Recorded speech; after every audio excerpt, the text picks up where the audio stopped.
Hi guys, welcome back to my channel. Today I'm going to show you how you can use a disk clean up in Windows 11.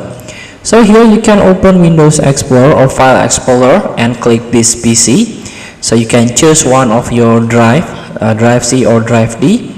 And here there's a three dot at the top of your screen, just click it. And here we go, the first option is clean up.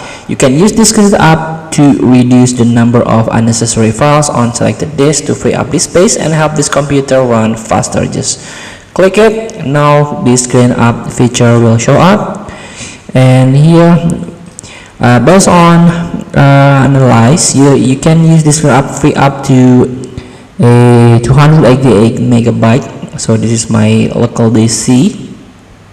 So you can delete or clean up temporary internet files, DirectX shader cache, delivery optimization file, used to download update from Microsoft. These files are stored in dedicated cache to be uploaded to other devices on your local network.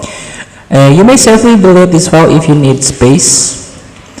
Recycle bin, temporary file, and thumbnail. So Windows keep copy of all of your picture, video, and document thumbnails so they can be displayed quickly when you open a folder. If you delete these thumbnails, they will be automatically recreated as needed.